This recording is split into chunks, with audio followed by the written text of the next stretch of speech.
Salut les amis, j'espère que vous allez bien. Moi ça va. Bon, nouvelle petite vidéo. Aujourd'hui, on est en mode story time. Je vais vous raconter un truc. En fait, ça va pas être forcément une anecdote de vie, mais c'est une réflexion de vie sur un truc que j'ai fait ou pas fait. Bref, je vais vous expliquer tout ça. Bon, comme d'habitude, vous connaissez la petite chansonnette, hein. N'hésitez pas à vous abonner, à liker la vidéo si elle vous a plu, à commenter, à partager, à activer la cloche pour être notifié de toutes les autres vidéos que j'ai fait, sachant que je publie en général le mardi, le jeudi et le samedi. Voilà, voilà. Bon, allez, c'est parti pour la petite story time. Je vais peut-être enlever les lunettes d'ailleurs. Et c'est mieux.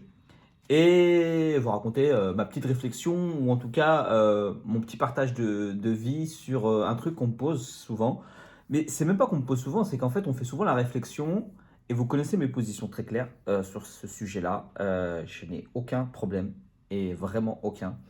Et je voulais juste expliquer pourquoi du comment j'en suis arrivé à ne pas réaliser cet acte. Et je pense que vous commencez à comprendre de quoi est-ce que je veux parler. C'est pourquoi est-ce que je n'ai pas effectué de chirurgie bariatrique, sleeve bypass, ou je crois qu'à l'époque il y avait encore l'anneau, mais il y a très longtemps de ça, mais je suis plus sûr, pour perdre du poids, alors que j'étais dans une situation très compliquée, une santé qui commençait à se dégrader, j'avais des problématiques santé qui commençaient à s'accentuer de plus en plus avec les années, et avec la force des régimes. Et oui, parce que oui, perdre du poids avec des régimes, c'est se garantir malheureusement un avenir avec une reprise de poids, voire même plus, et s'enfoncer dans d'autres maladies, dans d'autres problématiques et d'autres maladies. J'ai déjà parlé de ça sur d'autres vidéos, mais je pense que je referai une vidéo plus spécifique sur les régimes font grossir et non pas maigrir. Bref. Euh, Pourquoi est-ce que j'ai pas fait de chirurgie bariatrique? J'en avais déjà parlé une fois assez rapidement sur ma position sur la chirurgie, et vous la connaissez toutes et tous, hein.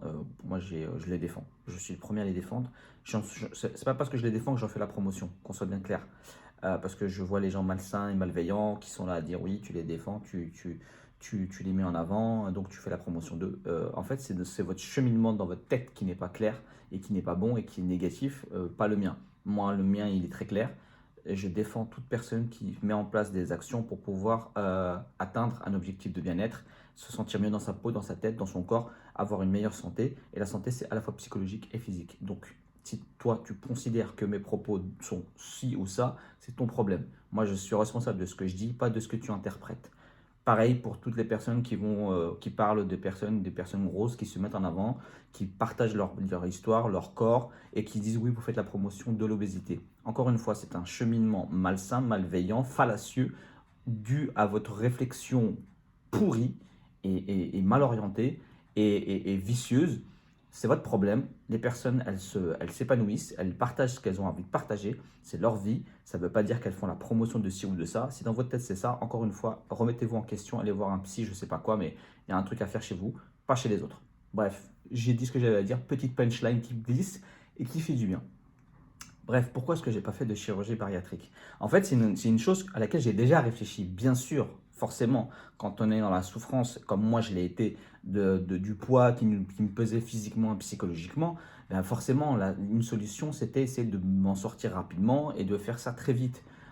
Qui est une grosse erreur d'ailleurs, soit dit en passant, je l'ai déjà dit, je le redirai à chaque fois.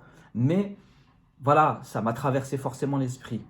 À deux fois, à deux grosses reprises. La première, c'est comme je vous ai expliqué la semaine dernière dans ma story time la semaine dernière, euh, c'est suite à un problème de santé grave où on m'a mis devant le fait accompli. Là, par contre, pour le coup, j'ai pas apprécié parce que on n'a pas, on ne m'a pas demandé mon consentement.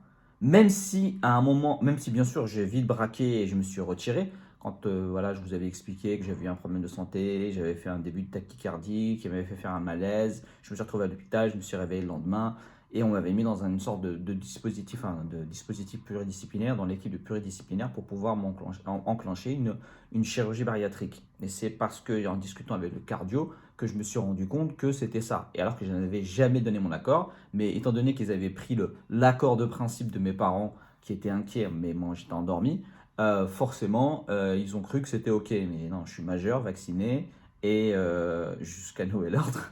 Mais, et c'est quand même moi qui suis responsable de moi.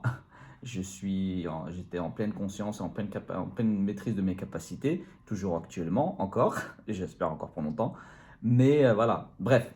Et donc ça avait été un premier coup. Même si très honnêtement, j'ai pas été plus loin dans la discussion la semaine dernière en vous expliquant, mais vraiment, si je suis très honnête avec vous, et très transparent surtout, euh, j'ai eu un moment où j'ai pensé à me dire, vas-y, c'est pas grave, fais-le quand même. Même si ça m'avait, euh, ça m'avait heurté dans, dans mon ego, dans ma fierté, je ne sais pas si ce sont les termes exacts qu'il faut utiliser.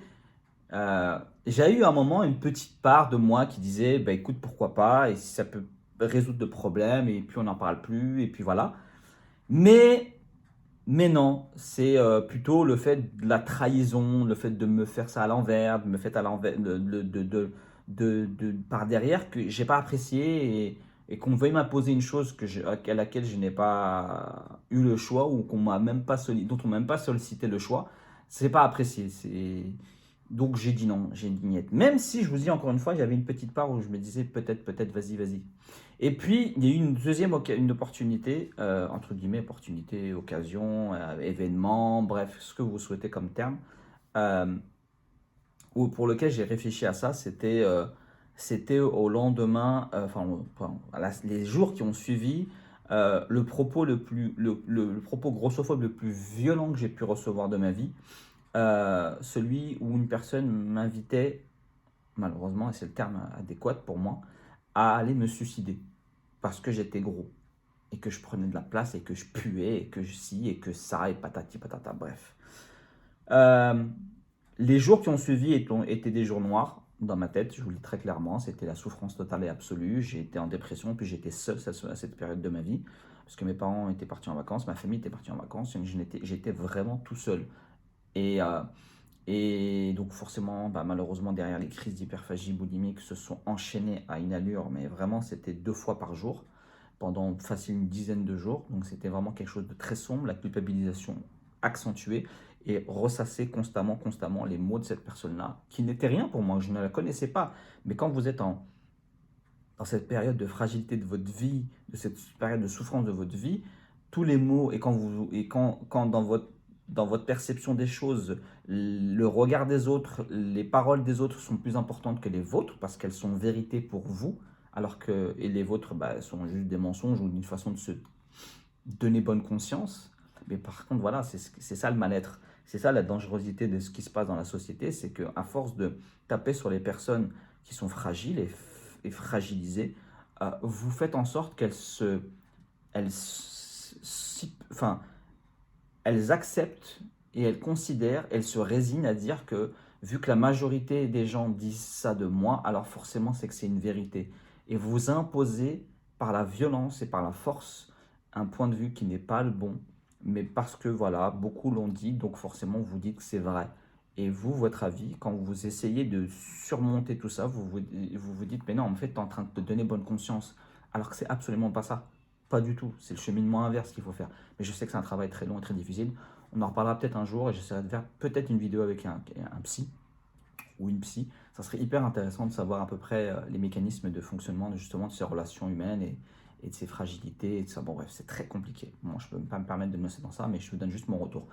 Bref, et donc forcément, je m'étais convaincu que j'étais au plus bas, que j'étais quelqu'un de... Voilà, et qu'elle avait raison. Mais heureusement que j'avais pas ces pulsions suicidaires.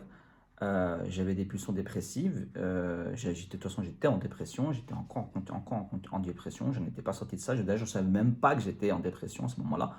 Mais, et donc, forcément, je ressassais. Et puis, à un moment, j'ai craqué. J'ai dit, bon, bah, c'est bon, je vais aller faire une chirurgie. Je vais retirer ce poids-là. Je vais arrêter qu'on m'insulte. Je ne veux plus, j'en peux plus de qu'on m'insulte. J'en peux plus. Je n'en peux plus. J'ai essayé plein de régimes. Je crois que à cette époque-là, j'étais après 7-8. Je ne sais plus combien de régimes j'avais enchaîné. J'en pouvais plus. J'étais à bout du bout. On ne se rend pas compte. Les gens ne se rendent pas compte de la violence des mots qu'ils peuvent avoir et qui peuvent nous mettre en souffrance. On craque, on pète des câbles, on n'en peut plus. On sature, on expose de l'intérieur. Et malheureusement, ça réagit à l'extérieur. Et ça, vous ne vous en rendez pas compte, les grossophobes. Vous pensez que vous rigolez ou vous faites en sorte de nous bousculer, mais en fait, pour nous donner un coup d'électrochoc, pour nous faire réagir. Mais en fait, ce que vous ne réalisez pas, c'est que vous êtes en train de nous enfoncer plus qu'autre chose. Mais ça, j'en parlerai un autre jour. Et donc, bref, je me suis lancé dans cette quête. Je suis allé voir mon médecin et j'en lui ai posé la question. Je lui ai dit, écoute, voilà, j'ai envie de perdre du poids, j'en peux plus. Fais-moi une lettre, je vais me faire opérer. Il m'a dit, t'es sûr? Parce qu'il savait très bien qu'à l'époque, je ne voulais absolument pas. C'était un truc qui me faisait le plus peur. Parce que, comme je vous ai expliqué, j'ai perdu quelqu'un à cause d'une chirurgie. Et, euh, et non, je me suis quand même essayé de me lancer. J'ai pris rendez-vous et j'ai eu la lettre. Je l'avais ouverte. Je l'ai lu, je l'ai lu, je l'ai lu. J'ai appelé le service hospitalier. Les rendez-vous pour avoir un médecin nutritionniste pour rentrer dans le dispositif pluridisciplinaire de l'équipe pour pouvoir rentrer était hyper long. J'en avais, je crois, pour à peu près 3 4 mois pour avoir un rendez-vous et rentrer dans ce truc-là. Et je peux vous assurer que ce temps-là m'a permis de ne pas le faire. Parce que, en fait, quand j'ai passé cette phase-là très sombre de l'après-insulte, l'après-propos d'invitation au suicide, mais qui était d'une violence, mais vraiment, c'est le truc dont je me rappellerai toujours. Attention, il ne m'affecte plus à ce jour-là, sauf que je m'en rappellerai. Je ne peux pas de l'effacer, l'occulter. Et le pire, c'est que dans l'histoire, enfin, c'est même pas le pire, c'est que le best-of, c'est que cette personne-là, si je devais la rencontrer, même si je pense pas la reconnaître, mais si, imaginons, je la reconnais et je la rencontre, je ne l'insulterais même pas. Je ne lui en voudrais même pas dans le sens où je me dirais que cette personne-là ne savait pas. Elle a peut-être ses souffrances qu'elle a rejetées sur moi. Elle a peut-être ses idées reçues qu'elle a rejetées sur moi. Ou alors peut-être qu'elle est bête. Mais je prendrai le temps d'essayer d'échanger pour discuter et essayer de voir si je peux lui faire changer d'avis, lui faire changer de vision des choses. Mais si je vois que c'est quelqu'un d'obtus, de fermé et de complètement décérébré, je m'en arrêterai là et je la plaindrai plus qu'autre chose, très honnêtement. Parce qu'encore une fois, je suis en paix avec tout ça, même si ça a été une grosse souffrance. Donc ça a été une démarche que j'ai voulu et à laquelle, avec le temps, et heureusement que ça ne s'est pas fait tout de suite, entre guillemets, même si je ne reproche pas, encore une fois, vous connaissez mes positions sur la chirurgie, j'ai pas de problème. Euh, j'ai annulé mon rendez-vous au bout de 3 semaines. J'ai rappelé pour dire que non, je ne voulais pas venir et que je rappellerai. Et puis je ne l'ai jamais rappelé. Cette lettre-là, je l'ai déchirée.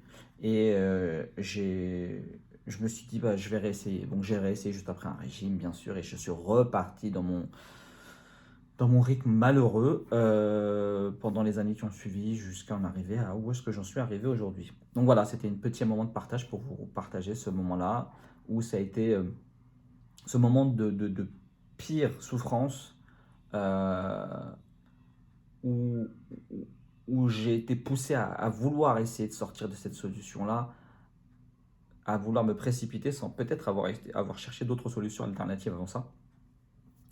L'aspect psychologique, ce que je vous parle souvent, et de résoudre le problème à la source, d'aller chercher quelles sont les raisons avant de vouloir résoudre la conséquence, qui est la prise de poids.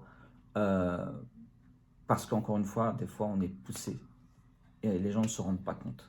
Nous-mêmes, déjà, on se pousse et on s'endoctrine, entre guillemets, d'une manière négative, à croire que ce qui se passe à l'extérieur, ce qui se dit à l'extérieur est vérité, et ce que nous, on se dit à l'intérieur, c'est juste une façon de se donner des excuses, se, se, se, se, se, alors que non, en fait, c'est juste notre voix intérieure, la vraie voix qui essaie de nous aider à nous en sortir, mais parce que d'autres ont dit que nous, on était ça, donc nous, on est ça, donc voilà. Vous voyez, c'est un cercle vicieux très mauvais, négatif, et dont certaines personnes ne se rendent pas compte, parce qu'elles ne sont pas affectées, parce qu'elles balancent des mots, elles s'en foutent, parce que c'est pas elles qui les reçoivent. Elles se disent, bon, je le balance en l'air, mais en fait, ce qu'elle ne se rend pas compte, c'est que c'est reçu par un être humain en face qui est doté des mêmes capacités que cette personne-là.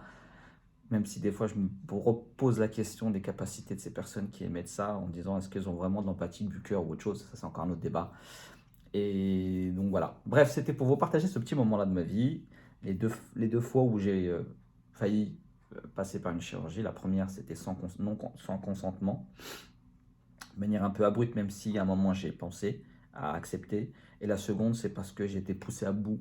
Voilà. Et d'un côté, je me dis, c'est pas plus mal, parce que j'ai réussi à travailler sur le cheminement, parce que de toute façon, avec ou sans chirurgie, le cheminement doit être le même. C'est-à-dire vraiment comprendre le pourquoi du comment. Est-ce que vous en êtes arrivé à cette situation de vie? Qu'est-ce qui fait que résoudre les mots,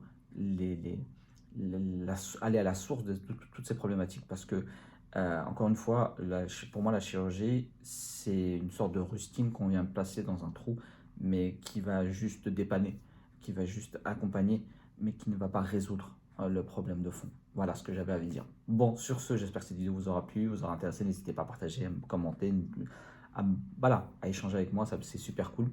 Moi, je vous dis à samedi pour une autre vidéo. C'est une vidéo conseil. Et sinon, sur les autres réseaux, que ce soit Instagram, TikTok, Snap et Twitch en février, pour discuter, échanger, partager. Voilà, voilà. Sur ce, je vous dis, prenez soin de vous et à la prochaine.